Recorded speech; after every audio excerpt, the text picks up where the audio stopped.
Bien branché en ce mercredi 20 mai 1998, eh bien, on s'est déplacé ici à l'extérieur face à l'école secondaire Amzas-Gamelin, face plus précisément au centre de formation professionnelle, puisqu'il y a une des étudiantes en cuisine d'établissement qui a mérité la médaille d'or au niveau national en Vancouver dernièrement. Alors Roberto Bonfilio l'a rencontré pour nous, il va nous en parler dans son Bien branché au quotidien évidemment. Mais moi je vous parle du Bien branché côté chronique dans 15 minutes, eh bien art et spectacle. Geoffrey Larivière est encore là pour nous parler de Multitude. Il a rencontré une étudiante qui participe à Multitude. Elle va nous parler de sa passion pour le chant et pour la flûte traversière. Il y a aussi côté littérature, eh bien Pierre-Louis Lapointe nous parle de ses livres d'histoire. Et bien branché à l'école, aujourd'hui on est à l'école Saint-Michel et on nous parle de l'activité Sautons en cœur qui s'est réalisée dernièrement. Mais avant ça, Roberto Bonfilio a principalement 3 sujets pour vous, entre autres 7 médailles d'or en cuisine d'établissement, aussi l'harmonie contre-temps de l'école secondaire Amzas-Gamelin qui reviennent de leur compétition la fin de semaine dernière, et la Maison des jeunes et SOS Contact Alto qui fusionnent leur conseil d'administration. Alors, à toi Roberto.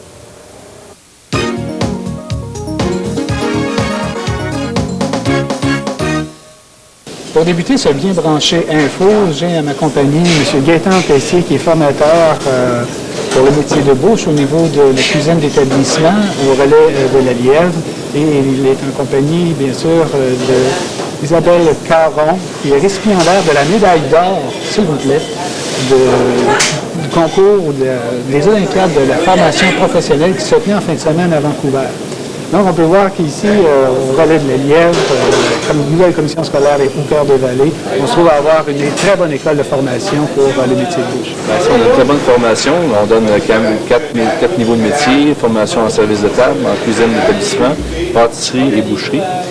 Depuis 1992, on participe à des compétitions. Chaque année, on est venu avec des médailles.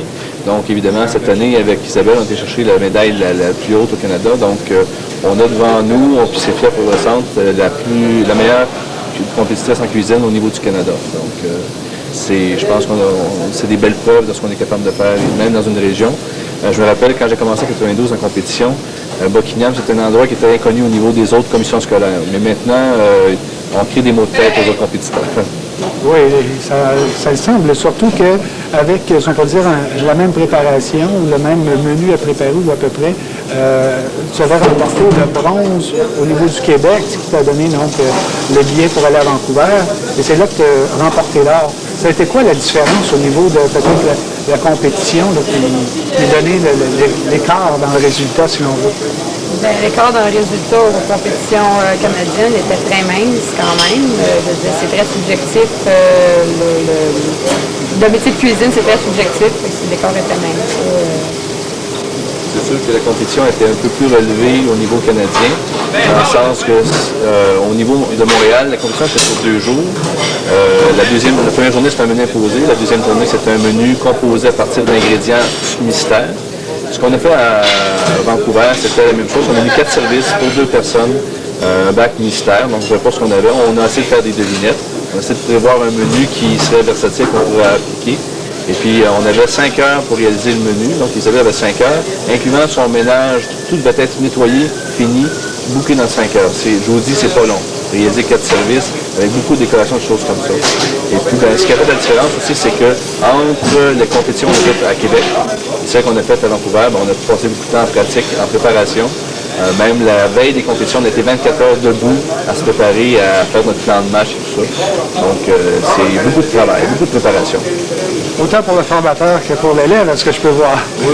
Et comment tu as trouvé cette expérience-là, toi, de participer puis d'arriver finalement à décrocher l'art, puisque probablement quand tu as débuté ta formation ici au relais de la Lièvre, peut-être que tu n'étais pas sans ambition-là. Peut-être de réussir le cours, mais d'arriver championne canadienne, c'est autre chose.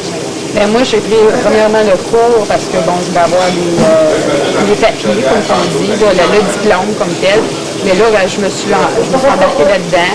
Et puis, j'y étais, moi, dans ma philosophie, j'y étais étape par étape. Tranquillement, une étape à la fois, et non pas de sauter d'étape. Et puis, bien, je me suis rendue jusqu'à Vancouver, et puis, ça a très bien été. Je veux dire, moi, j'ai donné mon maximum, mon 100%.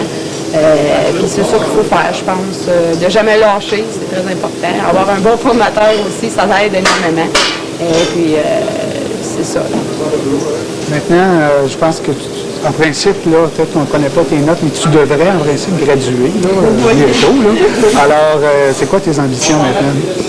Mes ambitions, c'est ça, trouver un bon emploi, c'est certain. Il y a peut-être continuer mes études à temps partiel pour des cours de gestion, des cours d'administration. Mon ambition vraiment future, qui peut-être dans 10 ans, dans 15 ans, on ne sait pas, c'est d'ouvrir ma propre place. Là. Mais on verra. Et puis, comme que j'ai dit, une étape à la fois. Et c'est ça. Les gens comprennent aussi, c'est qu'on est encore un peu sur l'effet du choc, on a encore un décalage horaire un petit peu avec nous autres, l'effet de la surprise qui nous est arrivée.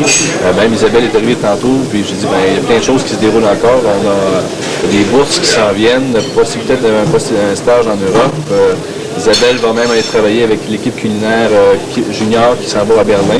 Il vient faire un super bénéfice ici au mois de juin. Et puis, ils m'ont demandé d'avoir un élève d'ici. Donc, on envoie Isabelle travailler avec le THQ pendant 4 jours avec l'équipe culinaire junior. Donc, il y a plein de choses qui arrivent, qui déboulent, qui n'étaient pas prévues. Là, donc, c'est des grosses surprises. Donc, ça fait une fin de saison bien remplie. Alors, félicitations et merci beaucoup pour votre succès à tous les deux. Merci beaucoup.